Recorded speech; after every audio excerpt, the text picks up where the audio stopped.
Finally हमारे देश में 7 फेज की इलेक्शन प्रक्रिया शुरू हो चुकी है। फर्स्ट फेज की कैंपेनिंग समाप्त। 102 सीट्स का नतीजा 19 अप्रैल को ईवीएम्स में सील हो जाएगा। ये ईवीएम्स फिर खुलेंगी 46 दिन बाद 4 जून को, जिस दिन देश डेमोक्रेसी डिक्टेटरशिप सबका फैसला लॉक हो जाएगा। ताला लगाया जाए। लेकिन इस बीच में देश में एक ज्वलंत मुद्दा सामने आया है, एक बर्निंग क्वेश्चन। एडिटर हाँ बिल्कुल सही, बिल्कुल। और ये जो बर्निंग क्वेश्चन उठा है, इसका जवाब बहुत लोगों के पास नहीं है, but the nation wants to know. बस काफी हो गया। हाँ, और ये सवाल छोटे मोटे मुद्दों पर नहीं है, जैसे कि आरसीबी आईपीएल कब जीतेगा या मेलोडी इतनी चॉकलेटी क्यों है। हाँ, उससे भी बड़ा सवाल है, प्रो मैक्स अल्ट्रा सवाल है ये, जिसका लोग चीख चीख के इलेक्शन में जवाब मांग रहे हैं। भर भर कर देशभक्त चैनल पर कमेंट्स आ रहे हैं। भाई बोलो ना, वोट किसको करना है? वोट करो, किसको करें? वोट किसको करना है वो भी बता दो। वोट क्यों करें ये भी बता दो। वोट किसको करना है? वोट किसको करें? ईवीएम को। भक्त मंडली की विडंबना भी तो गहरी है। पापा ने 400 पार का नारा हाथ में थमा दिया, और इस बार तो कोई वेव भी नहीं है, कोई धमाका भी नहीं है, तो भाई कैसे किया जाए? तो एक ही तरीका है, पुराना वाला, नाड़ा टाइट कर लो और नारेबाजी में लग जाओ। लेकिन वहां भी हवा थोड़ी सी फुस हो रही है। देखिए 2014 में जब देश को कंगना वाली आजादी मिली थी, तो एक हर्ष और उल्लास का माहौल था। काला धन वापस आएगा, 15-15 लाख लोगों के अकाउंट में, खाते में जमा होंगे, अच्छे दिन आएंगे, पेट्रोल और डीजल के दाम कम होंगे, मेक इन इंडिया और हर हर मोदी घर घर मोदी। तो एक काफी पॉजिटिव वाइब था। 5वें साल के पड़ाव आते आते थोड़ा सा फ्रस्ट्रेशन दिखने लगा इन सब नारेबाजी में। हिंदू खतरे में है, कांग्रेस मुक्त भारत करना होगा, घर में घुसकर मारेंगे, टुकड़े टुकड़े गैंग, खान मार्केट गैंग, चोमू चिंटू gang, if not Modi then who. अब की बार फिर से मोदी सरकार। 10वें साल तक आते आते नारेबाजी करने वाले लगता है थकने लगे हैं। अब तो रैंडम चीजें चल रही हैं। 5 ट्रिलियन टन इकोनॉमी, कभी ना कभी तो बनेगा ना। 5th लार्जेस्ट इकोनॉमी, अपने जेब मत देखो, देश का पैसा देखो। सोरोस फंडेड अमृतकाल, कर्तव्य काल, सुप्रीम लीडर काल, भूतकाल प्रीतकाल, और नेता और उनके मित्र मालामाल। मेरा माफ करना, गुस्से में इधर उधर निकल जाता हूं। अच्छा चलो, लाइन पर वापस आते आते फाइनली अब की बार 400 पार। लेकिन अगर 2 सवाल पूछ लो, 2 फैक्ट्स दिखा दो, तो आदमी फिर तिलमिला जाता है कि ये अनएम्प्लॉयमेंट, महंगाई, तानाशाही, देश के पलायन, इन सब के बारे में बात मत करो, क्योंकि पलट कर तब जवाब आता है, नहीं अर्बन नक्सल नहीं आता है, वो तो पुराना हो गया है। जवाब आता है, हाँ ठीक है, बातें जो कह रहे हो वो सब ठीक है, लेकिन इतना सब ज्ञान देके क्या करोगे? वोट किसको दोगे ये बताओ। अरे YouTube पर कोई इंसान तुम्हें किसी को वोट देने को बोल देगा तो तुम मान जाओगे? अपना मन खुद का क्या बना ही नहीं सकते हो? निप्पल से दूध पी रहे हो क्या भाई आज के डेट में भी, या डाइपर में घूम रहे हो?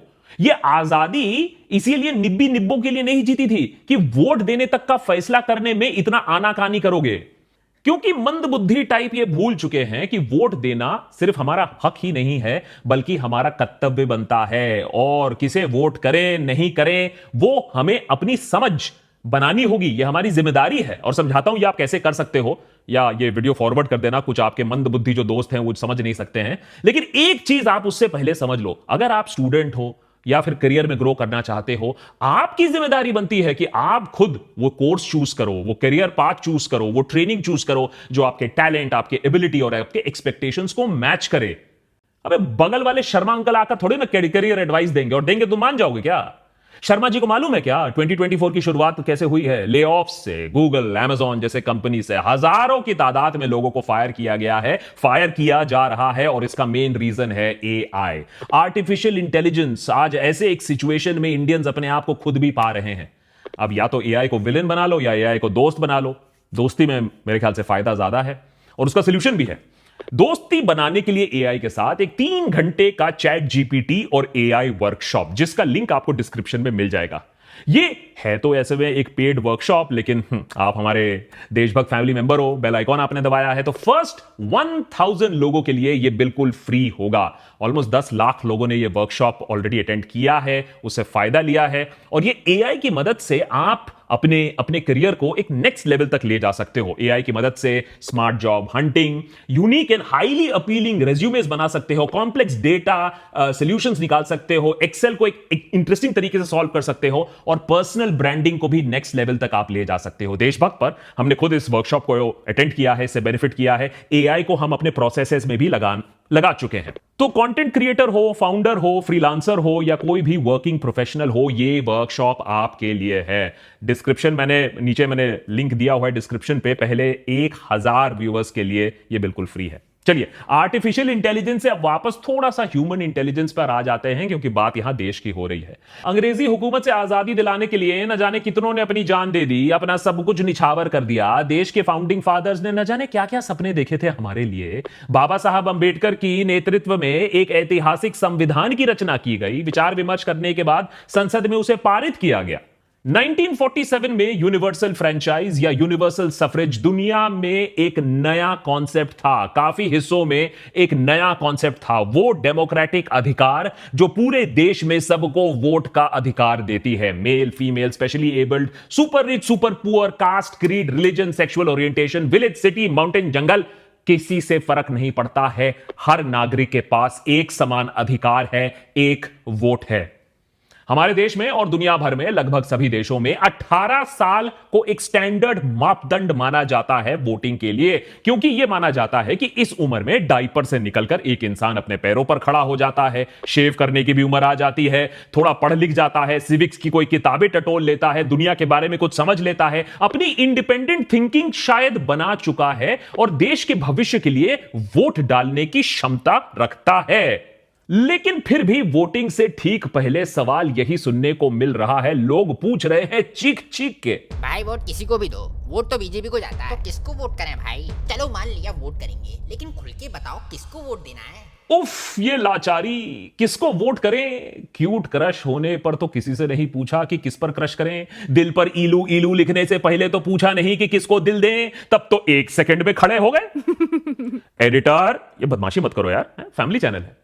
अक्सर मां बाप जब बेटी को बताते हैं कि जिंदगी के साथ क्या करना चाहिए, या टीचर कोई सलाह दे दे, तब तो हम तिल मिलाकर चीख उठते हैं। पूछा किसी ने या फिर हम कैजुअली कह देते हैं मेरी मर्जी। लेकिन वोट के मामले में इतना कंफ्यूजन क्यों? वहां मेरी मर्जी घास चरने क्यों चली जाती है? वैसे ये वोट किसे दे वाला सवाल ये भक्त बनर्जी टाइप भक्त मंडली से ज्यादा आता है। वो सोचते हैं कि ये वाला सवाल थोड़ा इंटेल टाइप सवाल है, लोग थोड़ा डर जाएंगे। देखो भाई, हिंदी में एक बात साफ साफ समझ लो, इलेक्शन 7 चरणों में है और यही है मौका। जून तक नेतागण आपके चरणों में होंगे। जैसे ही 7 चरण पूरे होंगे, आप नेतागण के चरणों पर होंगे अगले 5 सालों के लिए। तो भैया थोड़ा सोच समझ के वोट कर लो कि वोट किसे देना है। और हम छोटी मोटी सामान खरीदने से पहले, कोई सर्विस लेने से पहले 100 बार सोचते हैं, 10 सवाल पूछते हैं, डिस्काउंट देखते हैं, अपना फायदा देखते हैं। दुकान कितनी चमकीली है उससे हमें मैटर नहीं करता है, जेब हमारी कितनी हल्की होती है वो हम देखते हैं। तो मैटर जो असली चीज है कि वो नेतागण आपके लिए क्या कर रहा है। नेता बाय द वे कोई भगवान नहीं है, कोई हीरो नहीं है, ये गलती मत समझिएगा। वो एक सर्विस प्रोवाइडर है। जी हां, उससे ज्यादा कुछ नहीं है। वो 5 साल के लिए आपको एक सर्विस प्रोवाइड करेगा गवर्नेंस की। उसके साथ आप कॉन्ट्रैक्ट साइन कर रहे हो जिस दिन आप वोट कर रहे हो, बस उतना रिलेशनशिप है आपका। अच्छा, एक बात बताओ, जब आप जॉब स्विच करते हो उस समय क्या आपको मालूम होता है कि आपके नए वाले जॉब में कौन सा बॉस मिलेगा, कैसा बॉस मिलेगा? है एडिटर, याद रखना, मेरे जैसा अच्छा नहीं मिलेगा। ब्रेकअप करते समय आपने कभी सोचा है? यही तो आता है ना थॉट, हाय यही तो प्यार था, अब इसके बाद जिंदगी में और कभी प्यार नहीं करूंगा। 6 महीने बाद दिल इलू इलू फिर कर रहा होता है। तो पॉलिटिशियन से ऐसा क्या प्यार है कि आप कसमें वादे खाकर बैठे हो कि बस यही है और कोई नहीं हो सकता है? अरे बड़े बुजुर्ग कह गए हैं, बच्चों का डायपर और नेता टाइप लोग दोनों को बराबर बदलना चाहिए, उसी में समझदारी है, नहीं तो दोनों से बांस आने लगती है। यहां तक बात अगर आप समझ गए हैं कि नेता टाइप पर ऑब्सेस करने की इतनी जरूरत नहीं है, वो 2 मिनट पर आपको बेचकर निकल जाएगा, तो अब यह भी समझ लीजिए कि नेता चुने कैसे। यह समस्या है, बहुत लोगों में है। सब्जी टमाटर खरीदते हैं आप, सब्जी खरीदते समय क्या करते हैं आप? सब्जी को टच करते हैं, फ्रेशनेस देखते हैं, भाव तोल करते हैं, सड़े टमाटर बाहर निकालते हैं, ठीक से तौलते हैं, फिर सौदा पक्का करते हैं। नहीं नहीं नहीं, उसके बाद भी सब्जी के दुकान के सामने खड़े होते होते 4-6 अंगूर टपा लेते हैं, एंड में धनिया भी फ्री में ले लेते हैं। आप सोच रहे हैं सब्जी खरीदने में कितना बड़ा एक आर्ट है, कितना दिमाग हम लगाते हैं, फोकस से काम करते हैं। लेकिन जब यह बात आती है देश की, तो हम दिमाग लगाना बंद कर देते हैं।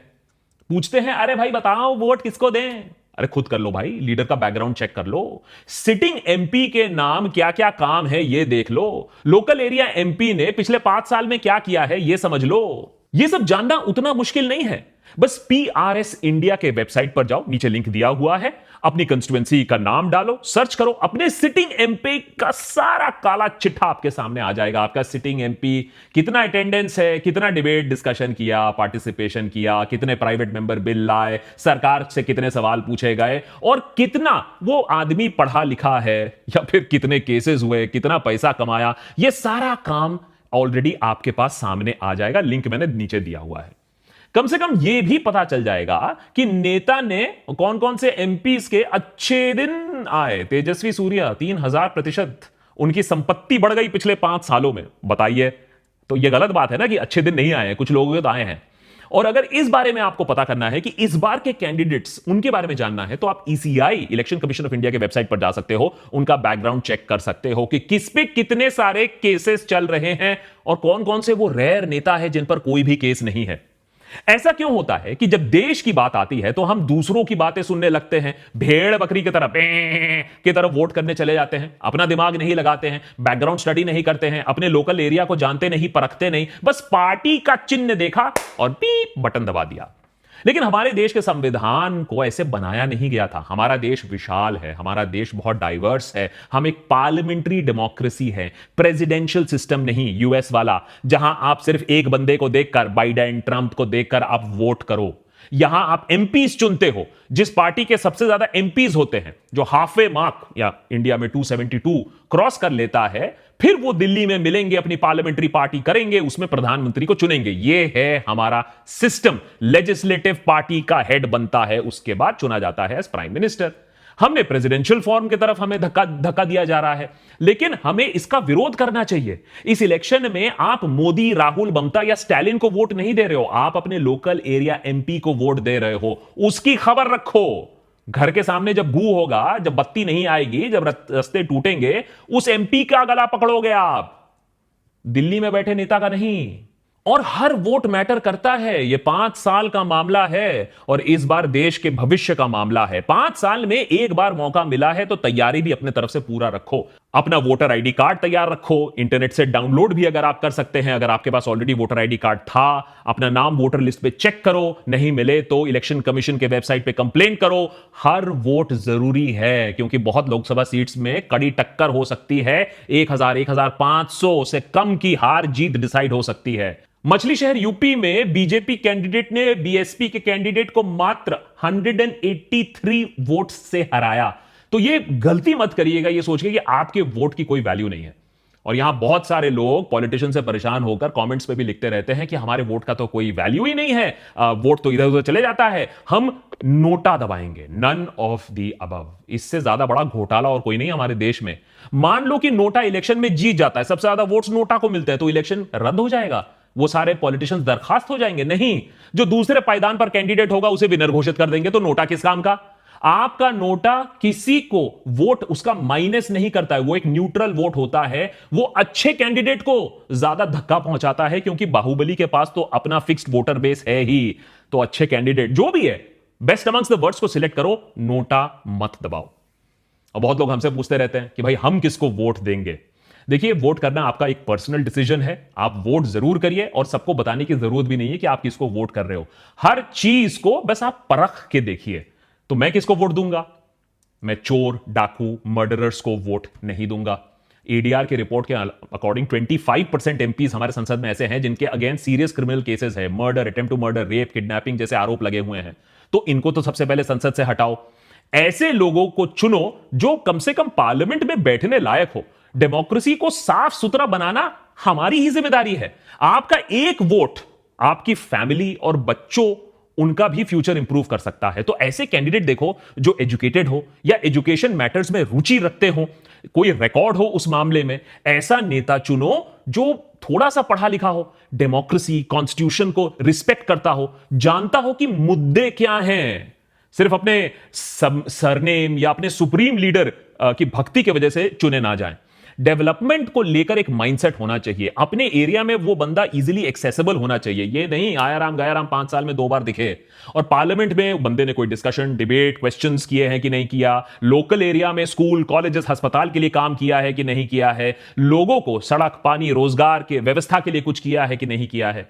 और अल्टीमेटली अगर आप मुझसे पूछोगे कि भैया मैं किस बिना पर वोट करूंगा, तो एक ही चीज है, मैं डेमोक्रेसी को वोट दूंगा, मैं डिक्टेटरशिप को वोट नहीं दूंगा।